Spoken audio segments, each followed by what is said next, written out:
ছন্দমাধুরীতে সবাইকে স্বাগত জানিয়ে আরেকটি পর্ব শুরু করছি। আমরা দিল্লি থেকে বাড়ি পৌঁছে গেছি, আমাদের মেদিনীপুরের বাড়ি। তারপর আমরা ছেলেকে আনতে গেছিলাম। ছেলে জামশেদপুর থেকে খড়গপুর এসেছিল, খড়গপুরে ওকে আনতে গেলাম। সেই ট্রেনের দৃশ্যটা একটুখানি তুলে ধরেছি। তারপর আমরা বাড়ি পৌঁছে কী করলাম সেই নিয়ে যেটুকু ভিডিও, রাত্রি হয়ে গেছিল, রাত্রি মানে সন্ধে হয়ে গেছিল। সেই সন্ধ্যের পর থেকে কিছু ভিডিও যে বানিয়েছি সেগুলো আমি তুলে ধরব। আর এটা খড়গপুর স্টেশন। খড়গপুর স্টেশনে ট্রেন এসে গেলেই আমরা চলে এলাম ট্রেন ধরে বাড়িতে। সন্ধে হয় একদম অন্ধকার হতে চলেছে। চারিদিকে কেমন যেন অন্ধকার। গ্রামের লাইফটা এরকম। এখানে সব কিছুর ফেসিলিটি আছে। এটা আমাদের মন্দির। আমরা একটু এদিক ওদিক ঘোরাফেরা করছিলাম। আগেই বলেছি আমাদের দেশের বাড়ির গোপীনাথ রাধারানীর পুজোর জন্য 4 বছর পর পর আমাদের এই পুজো হয়। সেই পুজোর জন্য আমরা বাড়িতে এসেছি। আমাদের বাড়িতে কাল গোপীনাথ রাধারানী আসবে, তো পুজো হবে। সবাই আত্মীয় স্বজনরাও আমাদের বাড়িতে আসবে। তো এই সন্ধেবেলা একটুখানি চারিদিকটা ছেলেকে দেখানো হয়েছে, দেখাতে নিয়ে গেছিলাম। তারপর বাড়ি ফেরার পথে যখন আমরা রাস্তা দিয়ে হেঁটে আসছি, তখন বাড়ি ফেরার পথে এমন একটা কিছু দেখলাম, তাই দেখাচ্ছি এখন। জলের সাপ। বুঝতে পারছি না এটা কি সাপ, তবে পোনা তুলছে না। জিজ্ঞেস করি কি সাপ? বিষ নেই, তার মানে সবাই বলল এর মধ্যে বিষ নেই। হ্যাঁ, এটা কি সাপ?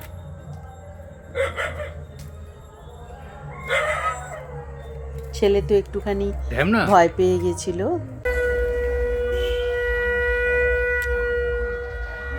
চারপাশটা একটু ঘোরাঘুরি করে তারপর আমরা ঘরের মধ্যে এসে চাটা খেয়ে কালকে কী হবে সেই সব আলোচনা করে ঘুমিয়ে পড়েছিলাম। টায়ার্ড ছিলাম, তাই ঘুমিয়ে পড়েছিলাম আমরা।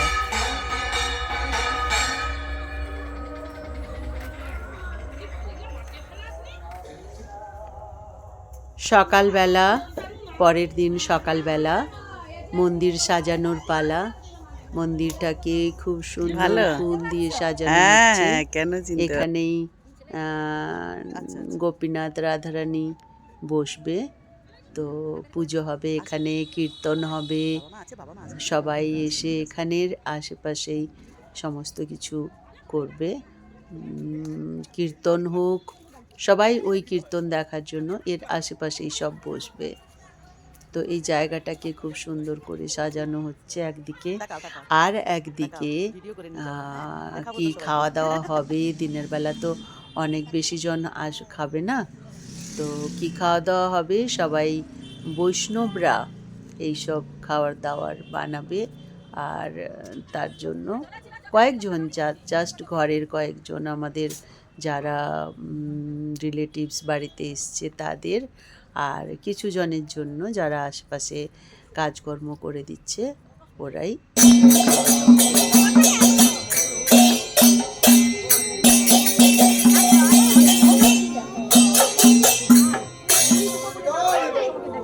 আজ পূর্ণিমা, কীর্তন হচ্ছে সব জায়গায়। আমাদের ঠাকুর এসে গেছে, আমাদের গোপীনাথ এসে গেছে। তো প্রথমে তো আমাদের বাড়ির মধ্যেই বসানো হবে, তারপর রাত্রিটা আমাদের বাড়িতেই থাকবে, তারপর ভোরবেলা গোপীনাথ রাধারানীকে মন্দিরে নিয়ে যাওয়া হবে।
রাত্রি কেটে ভোর হয়ে গেল, গোপীনাথ রাধারানীকে জাগানো হয়েছে। এবার মন্দিরে নিয়ে যাবে, হরি মন্দিরে। তো কিভাবে নিয়ে যাবে, শুইয়ে নিয়ে যাবে না বসিয়ে নিয়ে যাবে, কি সেটা আলোচনা করে পুরো সিংহাসনটাকেই দুজনে মিলে উঠিয়ে মন্দিরে নিয়ে আসা হয়েছে। তো এখানেই অভিষেক হবে, চান করানো হবে, গয়নাগাটি জামা কাপড় সব পরিয়ে সুন্দর সাজানো হবে। এখন সেই সবের পালা।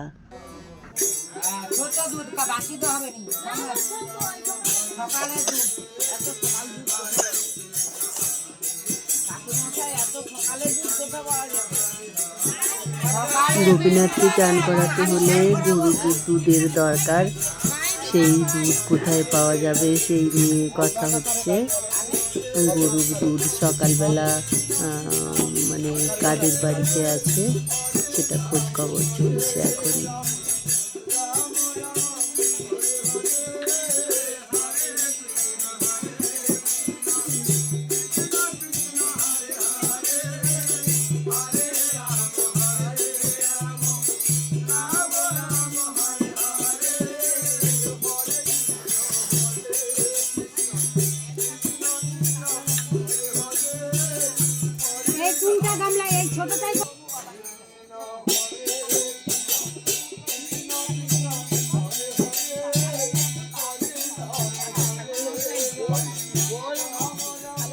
আমার 3 বোন, ওরা রাত্রেই এসে গেছিল আমাদের বাড়িতে, মানে কেউ আসেনি, তোরা ছিল। তো সকালবেলা পুজোর কাছে এসছে। এখন কিছু এমন কাজ চলছে যেগুলো সবার দেখার নয়, তাই ঢাকা দেওয়া হয়ে গেছে, ঢাকা দিয়ে রেখেছে। বাইরে কীর্তন হচ্ছে, তারপর হরিলুট হবে। খুব মানে ভালো লাগে এগুলো আমার দেখতে। পাশের বাড়ির ছেলেটা মুখোশ পরে দাঁড়িয়ে আছে, কি অদ্ভুত। যত বাচ্চা আছে তাদেরকে সব দেখাচ্ছে মুখোশটা দেখো। তারা তো দেখেই কান্না করবেই, তো কিন্তু ও সরছে না, ও দেখিয়ে মজা পাচ্ছে। একটু নেচে দেখি দে, নাচ একটু। ওরে দাঁড়ে সব ক্লাস দাঁড়িয়ে ঠাকুর দেখতে লোকজন আসেনি, ও দাঁড়িয়ে সেজে আছে, ঘরে ঘরে পোশাক ধরে নিয়ে।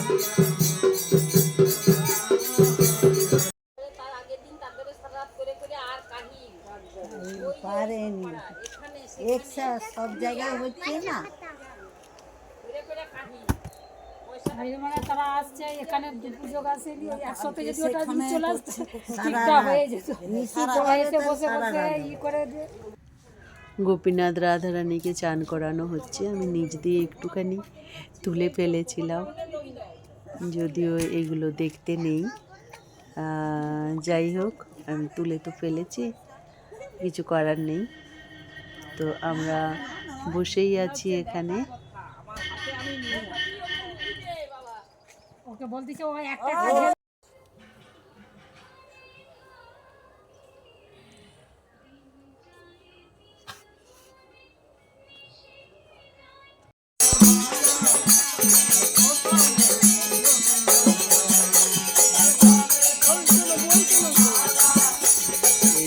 এগুলো আছে যার যার মাথায় দেবে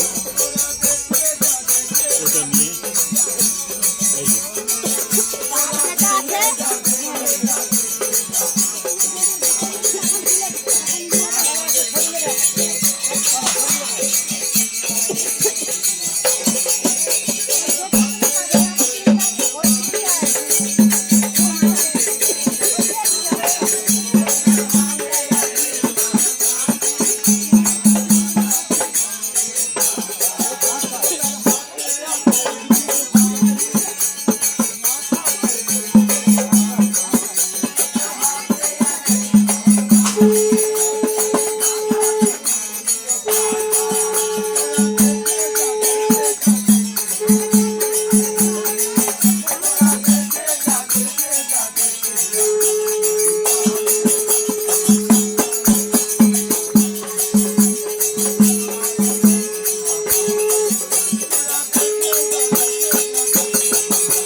যে সব বাধা আছে হ্যাঁ ই আছে পাশে টেনে দিলে ফুল তো ছড়িয়ে দিয়ে গেলাম ফুলটা কেন সরাই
কুলদেবতা আজ চলে যাচ্ছে, আবার 4 বছর পর আমাদের ঘরে আসবে।